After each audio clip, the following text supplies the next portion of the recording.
En effet, le 26 avril nous rappelle une date où les Burundais sont sortis de chez eux pour aller clamer leur droit au respect de la constitutionnalité, alors que l'ancien président de la République du Burundi voulait le violer en briguant un troisième mandat.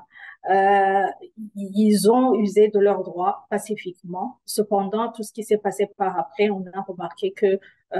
des femmes ont été violées, des femmes ont été torturées, des femmes ont été portées disparues. Et ceux qui n'ont même pas été victimes directement de ces malheurs, ils ont vu leur mari tué, ils ont vu leur mari porté disparu, ils ont euh, vu leurs enfants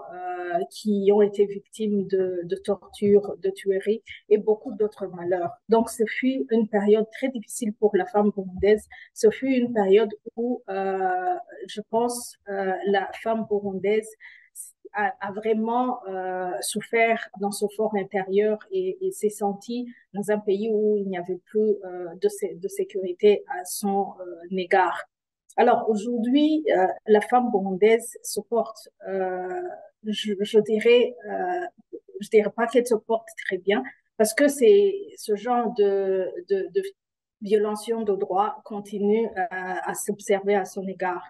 Il est important de signaler que ce genre de traitement inhumain qu'elles ont subi, c'est vraiment des violations de droits de l'homme qui sont punies à l'égard du droit interne, mais aussi du droit international comme des crimes contre l'humanité, des crimes qui n'ont pas de délai prescriptif et des crimes qui, tôt ou tard, devront être jugés par des institutions autant nationales que internationales. Donc,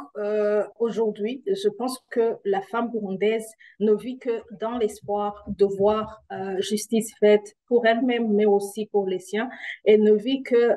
pour pouvoir survivre malgré ses blessures, malgré ces violations, ces crimes dont elle a été victime durant ces dernières années au Burundi. Celles qui n'ont pas été torturées, comme je l'ai dit, aujourd'hui, elles ont des maladies transmissibles comme le sida et autres. Elles ont des séquelles physiques énormes et elle continue sincèrement à souffrir de tous ces actes ignobles qu'elle a été victime. Le MFFPS, le mouvement des femmes et filles pour la paix et la sécurité au Burundi, continue à assister ces femmes, à être près de ces femmes pour ne fût-ce que soutenir moralement, mais aussi financièrement quand nous en avons les moyens, pour que ces femmes-là continuent à lutter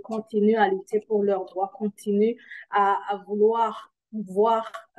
les auteurs de ces crimes punis, traduits devant la justice, et ainsi pouvoir se reposer en disant que il y a eu une justice, il y a eu réellement ceux qui les ont considérés comme des victimes et aujourd'hui, et pouvoir ne fût-ce que avoir cette conscience que tout ce qui leur a été arrivé a été considéré par la justice, mais aussi par la communauté burundaise d'une façon générale.